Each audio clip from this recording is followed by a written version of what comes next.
حضرت عثمان نے نبوت کے پہلے ہی اسلام قبول کر لیا جب مسلمان کی تعداد 35-36 سے زیادہ نہ تھی۔ اسلام قبول کیے انہیں تھوڑا ہی وقت گزرا تھا کہ آپ صلی اللہ علیہ وسلم نے اپنی بیٹی حضرت رقیہ کا نکاح ان سے کر دیا، لیکن مسلمان ہونے کے بعد انہیں ایک دن بھی سکھ چین سے بیٹھنا نصیب نہیں ہوا۔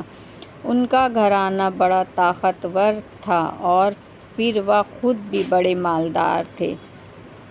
سب لوگ ان کی عزت کرتے تھے، لیکن ان کے اسلام لانے کے بعد اپنے پرائے بھی خون کے پیاسے ہو گئے تھے۔ امیہ کا گھرانہ رسول اللہ صلی اللہ علیہ وسلم کی ہر طرح کاٹ کرنے اور مسلمانوں کو دکھ دینے میں آگے آگے دکھائی دیتا تھا۔ یہ بات بھلا انہیں کیسے برداشت ہو سکتی تھی کہ ان کے خاندان کا کوئی ایک انسان بھی ایک ہاشمی کو نبی مان لے اور اپنے سارے خاندان سے الگ ہو کر رہ جائے۔ اس لیے وہ حضرت عثمان سے بہت ناراض تھے۔ ایک بار ان کے چچا حاکم بن عاص نے ان کے ہاتھ پاؤں باندھ کر انہیں خوب پیٹا اور پھر قید کر لیا۔ اس کے بعد خاندان والوں میں ایسی سختی آئی کہ ان کے لیے مکے میں رہنا مشکل ہو گیا۔ اس لیے وہ رسول اللہ صلی اللہ علیہ وسلم کی اجازت سے حضرت رقیہ کو ساتھ لے کر حبشہ چلے گئے۔ یہ جگہ عرب کے کنارے کے سامنے ہے۔ دونوں دیشوں کے بیچ بسے ایک سمندر بحیرہ قلزم آڑے آتا ہے۔ حبشہ کا بادشاہ نجاشی ایرانی مذہب کا ماننے والا تھا۔ اس نے اپنے وطن والوں کو بہت مذہبی چھوٹ دے رکھی تھی۔ حضرت عثمان رضی اللہ تعالیٰ عنہ کے حبشہ پہنچنے کے بعد اور بہت سے مسلمان بھی مکہ چھوڑ کر حبشہ چلے گئے تھے۔ قریش نے بڑے جتن کیے کہ کسی طرح نجاشی مسلمانوں کو ان کو سونپ دے، لیکن نجاشی نے صاف منع کر دیا اور یہ مسلمان انہیں وطن میں آرام نصیب نہ تھا۔ حبشہ میں سکھ چین کا جیون بتانے لگے۔ حضرت عثمان رضی اللہ تعالیٰ عنہ حبشہ میں کئی سال رہے۔ یہاں بڑی تسلی اور سکھ چین ملتا تھا، پھر بھی وطن کی یاد کبھی کبھی تڑپا دیتی تھی۔ ایک بار یہ افواہ اڑی کہ سارے قریش نے اسلام قبول کر لیا۔ حضرت عثمان اور کچھ دوسرے مسلمانوں نے اس خبر کا یقین کر لیا اور مکہ چل دیے۔ یہاں تو پتہ چلا کہ قریش کا اسلام لانا تو رہا الگ، ان کا ظلم تو پہلے سے بھی زیادہ بڑھ گیا۔ جو مسلمان حضرت عثمان رضی اللہ تعالیٰ عنہ کے ساتھ حبشہ سے آئے تھے وہ تو کچھ دن مکے میں رہ کر واپس چلے گئے، لیکن حضرت عثمان رضی اللہ تعالیٰ عنہ پھر حبشہ نہ گئے۔ اس سمے مدینے کے کچھ لوگ مکہ آئے، رسول اللہ صلی اللہ علیہ وسلم سے ملے اور اسلام قبول کر لیا۔ اگلے برس کچھ اور لوگ آئے، رسول اللہ صلی اللہ علیہ وسلم نے ان کے ساتھ اپنے ایک صحابی حضرت مصعب رضی اللہ تعالیٰ عنہ کو مدینہ بھیجا۔ ان کی کوشش سے بہت سے لوگ ان کے قبیلہ اوس کے سردار سعد بن معاذ بھی تھے، مسلمان ہو گئے۔ ایک سال کے بعد مدینے کے 72 آدمی، جن میں عورتیں بھی تھیں، آپ کی خدمت میں حاضر ہوئیں اور عرض کیا کہ آپ مدینہ تشریف لے آئیں۔ آپ خود تو نہیں گئے مگر صحابہ رضی اللہ تعالیٰ عنہ کو جانے کی اجازت دے دی۔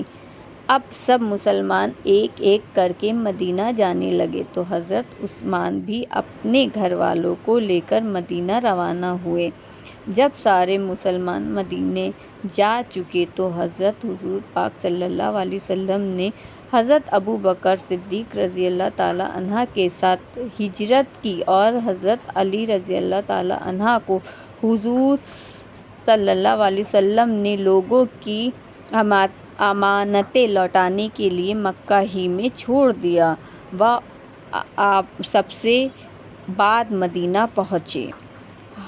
ہجرت کے وقت حضرت عثمان رضی اللہ تعالیٰ عنہ کی عمر مبارک 47 برس کی تھی۔ مدینے میں آپ حضرت اوس بن ثابت رضی اللہ تعالیٰ عنہ کے یہاں ٹھہرے۔ حضرت اوس بن ثابت رضی اللہ تعالیٰ عنہ کا گھرانہ مدینے میں بڑی عزت کی نظر سے دیکھا جاتا تھا۔ جو لوگ مکے سے ہجرت کر کے آئے وہ مہاجر کہلاتے ہیں۔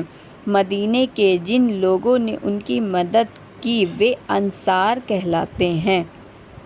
مدینہ پہنچ کر آپ صلی اللہ علیہ وسلم نے ایک ایک مہاجر اور ایک ایک انصار کو بلا کر فرمایا کہ تم دونوں بھائی ہو، آپس میں بھائی بھائی ہو۔ حضرت عثمان رضی اللہ تعالیٰ عنہ کو حضرت اوس بن ثابت رضی اللہ تعالیٰ عنہ کا بھائی بتایا۔ دونوں نے یہ بھائی چارہ خوب نبھایا۔ حضرت عثمان مکہ میں بھی تجارت کرتے تھے اور مدینہ پہنچ کر بھی تجارت کی طرف ہی دھیان دیا۔ یہاں اس دھندے میں بہت ترقی ہوئی اور ایک وقت ایسا آیا کہ وہ عرب میں سب سے زیادہ مالدار ہو گئے۔ پھر بھی آپ نے کبھی کنجوسی نہیں کی اور دولت کو دبا کر نہیں رکھا، بلکہ اچھا کھاتے پہنتے تھے اور اپنے رشتہ داروں، غریبوں، یتیموں اور بیواؤں کی مدد کرتے تھے، اور کبھی مسلمانوں کی مدد کا کوئی موقع آ جاتا تو دل کھول کر خرچ کرتے تھے کہ دوسرے لوگوں کو حیرت ہوتی تھی۔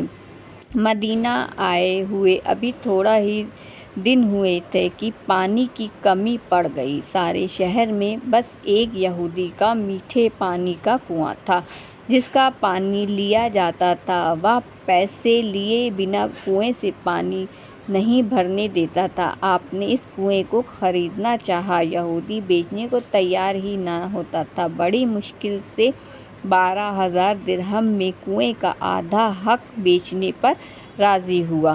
حضرت عثمان رضی اللہ تعالیٰ عنہ نے آدھا کنواں خرید لیا اور یہ اس شرط پر دیا گیا کہ ایک دن حضرت عثمان رضی اللہ تعالیٰ عنہ کی باری اور ایک دن یہودی کی۔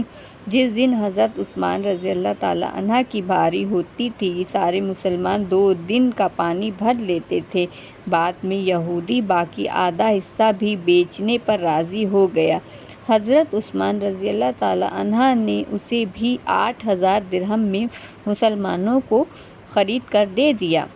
اب کوئی روک ٹوک نہیں تھی، کوئی بھی اس کنویں سے پانی بھر سکتا تھا۔ اس کنویں کا نام بئر رومہ تھا۔ حضرت صلی اللہ علیہ وسلم جب مدینہ تشریف لائے تو پہلے تو ایک چھوٹی سی بستی قباء میں ٹھہرے، یہاں ایک مسجد بنائی، اور پھر مدینہ پہنچے تو یہاں بھی ایک مسجد بنائی گئی۔ اس مسجد میں حضرت صلی اللہ علیہ وسلم اور آپ کے گھر والوں کے رہنے کے لیے حجرے بنائے گئے۔ یہی وہ مسجد ہے جو مدینہ نبوی کے نام سے مشہور ہے۔ جب اسلام تیزی سے پھیلنے لگا اور مسلمان بڑھنے لگے، حضور صلی اللہ علیہ وسلم نے چاہا کہ پاس کی زمین خرید کر مسجد میں جوڑ دیا جائے۔ تب حضرت عثمان رضی اللہ تعالیٰ عنہ نے ہی اس نیک کام میں اپنی دولت خرچ کی۔ ہجرت کے بعد کافروں سے جو لڑائیاں ہوئیں ان میں بھی حضرت عثمان رضی اللہ تعالیٰ عنہ موجود تھے، لیکن بدر کی لڑائی میں اس لیے نہ جا سکے کہ آپ کی بیوی